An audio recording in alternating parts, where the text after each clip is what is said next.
दोनों हाथ उठाओ फिर से। जय भीम। आवाज नहीं आई है। जय भीम जी। मेरा नाम भंते बोधिरत्न है, भाद्रगढ़ हरियाणा से हूं मैं। और हमारी जो भाषा होती है वो खड़ी होती है। थोड़ा सा अगर इधर उधर कोई शब्द निकल जाए तो ज्यादा उस पर वो मत करना। और सर्वप्रथम तथागत बुद्ध को नमन करते हुए, बाबा साहब को नमन करते हुए और बहुजन समाज में जन्मे सभी महापुरुषों को नमन करते हुए, और सर्वप्रथम आपको, आप सभी लोगों को बाबा साहब के जन्मदिन की बहुत सारी मंगल कामनाएं हैं।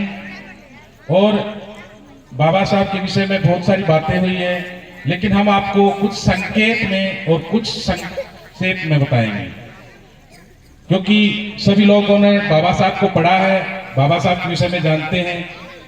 तो मैं आज की इस घटना को आज से 2600 साल पहले लेके जा रहा हूं, तथागत के टाइम पे, क्योंकि बौद्ध धर्म और बाबा तथागत बुद्ध थे उस टाइम पे, बुद्ध कहते हैं। और बुद्ध धर्म के दो स्तंभ थे। दो स्तंभ कौन कौन से थे वे मैं मोदगल्लायन और सारिपुत्र। लेकिन उनके एक गुरु थे जिसका नाम संजय था। लेकिन जब मोदगल्लायन और सारिपुत्र की भेंट तथागत बुद्ध से होती है तो बुद्ध के अनुयायी हो जाते हैं। और पूर्व में जो उनके गुरु होते हैं संजय जी, तो उनके पास जाते हैं, कहते हैं कि संजय वो गुरु जी, हम बुद्ध की शरण में जा रहे हैं और हमें एक नया प्रकाश मिला है, और जो प्रकाश पूरे संसार को प्रकाशित करेगा वो प्रकाश मिला है, वो सूर्य मिला है, तो आप भी चलिए हमारे साथ। तो उस समय संजय अपने मन को मारे, मन के द्वार उसने खोले नहीं, और बिना मन के द्वार खोले हुए तथागत बुद्ध के पास जाते हैं। और उस समय भगवान तथागत बुद्ध उसके विषय में जान जाते हैं और कहते हैं कि मैं आपको एक छोटी सी घटना बताता हूं। तो विधवा उसको कहते हैं जिसका पति ना रहे, उसी को बोलते हैं ना यहाँ पे जी। और विधुर उसको बोलते हैं जिसकी पत्नी चली जाती है। तो एक विधुर था, उसका 5 साल का एक बच्चा था, और बच्चे से वो बहुत प्रेम करता था, और बच्चे के लिए उसने अपनी शादी, दूसरी शादी भी नहीं की। तो सिलसिला चलता रहा। और जब भी वो जाता काम करने के लिए तो अपने पड़ोस वालों को कहता कि इस बच्चे का ध्यान रखना। और जब शाम को वो काम करके वापस आता तो मिठाई, अन्य चीजें उसके लिए लेके आता था। लेकिन एक घटना घटी उनके साथ कि कुछ चोर आए, उन्होंने वो सामान चोरी किया और वो बच्चे का अपहरण कर लिया। उसके बाद में उस घर को आग लगा दी। जब शाम को वो आता है, देखता है कि इस घर में तो आग लग गई है, अपने बच्चे को ढूंढने की कोशिश करता है, और लास्ट में उसको कुछ हड्डियों के टुकड़े मिले। उन टुकड़ों को लेके वो उसका संस्कार करता है और उसको एक कपड़े में बांध के एक मटकी में लटका देता है। और उस मटकी से वो उतना ही प्रेम करता है जितना वो अपने बच्चे से प्रेम करता था। उसी मटकी में उसको उसकी किलकारी सुनाई देती है, और जब भी वो बाहर जाता है तो मटकी को बहुत प्रेम करता है। अचानक काफी दिन बीते, कुछ समय के बाद में वह लड़का फिर आया द्वार पे। उसके चोरों से बचते बचते उसने कहा अपने दरवाजे पे आके, पिताजी दरवाजा खोलिए। पिता की अचानक आंख खुली। पिता कहता है कि मेरा बच्चा तो मर चुका है, तू कौन है? बोला नहीं पिताजी, मैं तुम्हारा बच्चा ही हूं। तो उसका पिता सोचने लगा कि पड़ोस वालों ने उसके साथ कोई मजाक किया है। लेकिन 7-8 बार उस बच्चे की आवाज उसने सुनी नहीं, और बच्चा वहां से रूठ के बहुत दूर चला जाता है। ठीक इसी प्रकार जो भगवान बुद्ध का धर्म है वो भारत से विलुप्त हो गया, चला गया। लेकिन उस स्फूर्त को, धर्म स्फूर्त को लाने वाले सिर्फ बाबा साहब है, जो 14 अक्टूबर 1956 को लेके आए थे। और कई लोग कहते हैं कि दलित है। पहली बात तो मैं आपको बताना चाहूंगा कि आप लोग कोई दलित असहाय कमजोर नहीं हो। आप लोग इस देश के शासक हो, तो अपने आप को दलित कहना बंद करें, ना आप अछूत हो, ये बंद करो और बाबा साहब की बात मानो और धर्म में आइए आप लोग। दूसरा, बाबा साहब को कहते हैं लोग कि ये दलितों के नेता है, तो उनको मैं एक छोटा सा संदेश देना चाहता हूं कि सर्वप्रथम पहले चकबंदी विभाग बना था, क्योंकि वो इसलिए था, उससे पहले बाढ़ आती थी, अनाज बहुत कम होता था, भारत को अनाज बाहर से खरीदना पड़ता था। लेकिन बाबा साहब ने चकबंदी विभाग बनाया और चकबंदी विभाग बनाने के बाद पूरे भारत में हरित क्रांति आई और उसके बाद में कोई भी बाढ़ आपदा वगैरह आती है तो भारत को बाहर से अनाज नहीं खरीदना पड़ता। दूसरा, 1 अप्रैल 1935 को बाबा साहब ने रिजर्व बैंक ऑफ इंडिया की स्थापना की थी। उससे पहले एक बुक लिखी बाबा साहब ने, रुपए की समस्या, और उसका पूरे इंग्लैंड में, पूरे अमेरिका में पूरा हल्ला हो गया था उसके बाद बाबा साहब ने समझाया और समझाने के बावजूद बताया कि भारत के लोगों के पास अपना बैंक होना चाहिए। जो बाबा साहब को कहते हैं दलितों के नेता, तो जो उनकी जेब में 1 रुपए से लेकर जो 2000 तक का नोट है वो बाबा साहब की देन है। वो बाबा साहब ने किसी दलितों के लिए नहीं बल्कि पूरे भारतवर्ष के लिए काम किया। तीसरा, बाबा साहब ने महान भेंट जो संविधान कहते हैं वो दी। जब भारत आजाद हुआ तो नेहरू ने अपनी बहन, शायद मुझे नाम अभी याद नहीं, विजय लक्ष्मी को भेजा। उस समय आईविन सर जॉन थे, उन्होंने 6 देशों का संविधान लिखा और उससे उसकी बहन कहती है कि आप भारत का संविधान लिखिए। उस समय सर कहते हैं कि आप तो, आपके देश में महान जो है बाबा साहब डॉक्टर अम्बेडकर है, आप उनसे अपना संविधान लिखवाइए, क्योंकि मैंने जो संविधान लिखा है वो बाबा साहब के कहने से लिखा, उन्हीं से विचार विमर्श हुआ है। तो इतना सोचने के बाद विजय लक्ष्मी ने गांधी और नेहरू को समझाया कि ये संविधान सिर्फ बाबा साहब के हाथों लिखा जाएगा। तो बाबा साहब ने संविधान लिखा।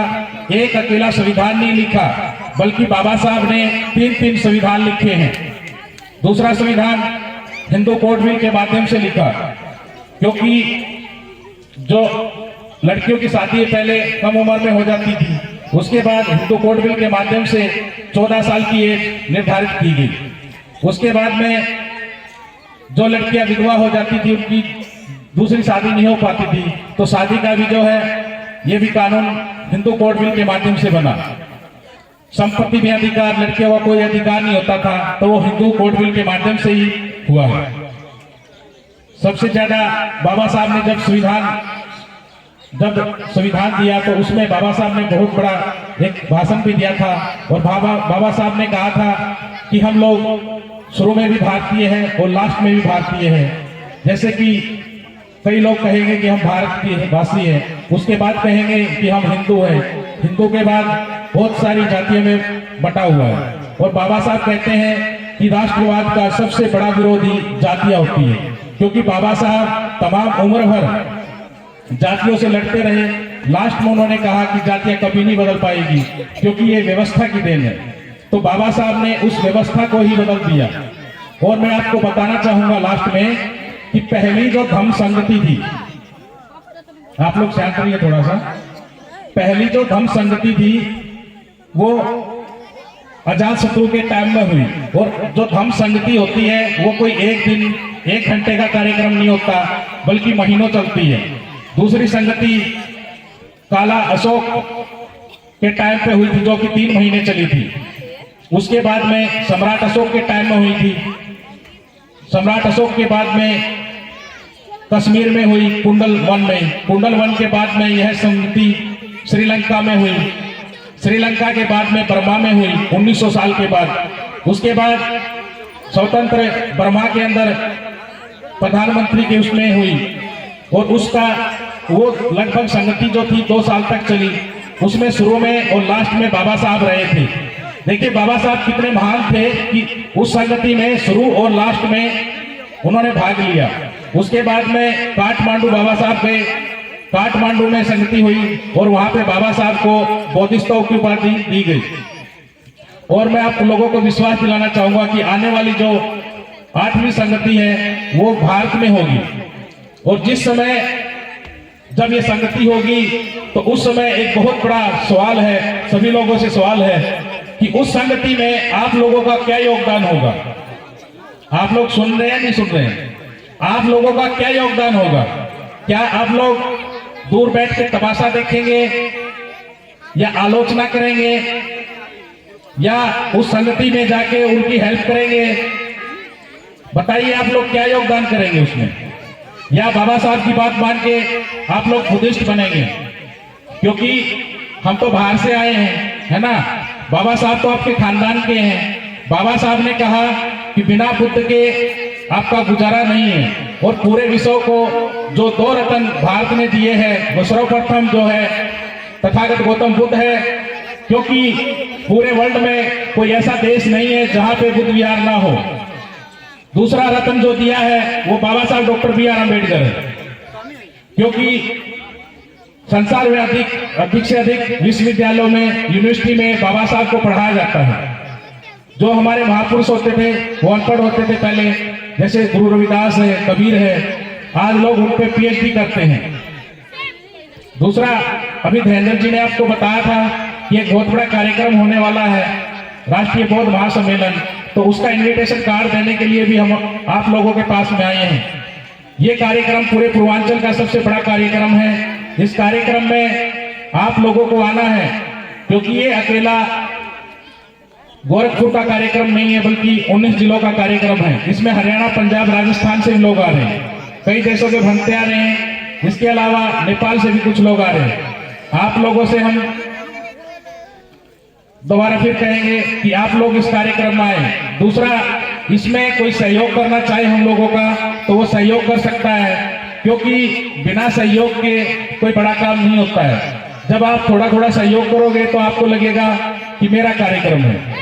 जिसने भी इस कार्यक्रम के लिए दान करना है वो यहाँ पे दान कर सकते हैं। अपील है हमारी, क्योंकि आदमी दुनिया से चला जाता है, 100 साल के बाद आज भी कोई बच्चा जन्म लेगा तो चला जाएगा, लेकिन ये कार्यक्रम जो है विचारधारा का कार्यक्रम है, क्योंकि तथागत बुद्ध से लेके साहब काशीराम जी तक सिर्फ विचारधारा का कार्यक्रम है। विचारधारा महत्वपूर्ण है। आदमी बड़ा नहीं होता है, आदमी जन्म लेता है, मर जाता है। इस जीवन और मरने के बीच में कोई बड़ा काम करता है और कोई ऐसे ही दुनिया से चला जाता है। तो कम से भी कम आप लोगों को ये तो होगा ना कि इतने बड़े कार्यक्रम में हम लोगों को हेल्प तो की आपने, तो आप लोगों से हम निवेदन करेंगे इसमें कुछ सहयोग करें। और आप सभी लोगों के लिए बहुत सारी मंगल कामनाएं हैं। अब बाबा साहब की बात मान के आप लोग धम्म में आएंगे। जय भीम, नमो बुद्धाय, जय संविधान, जय रविदास।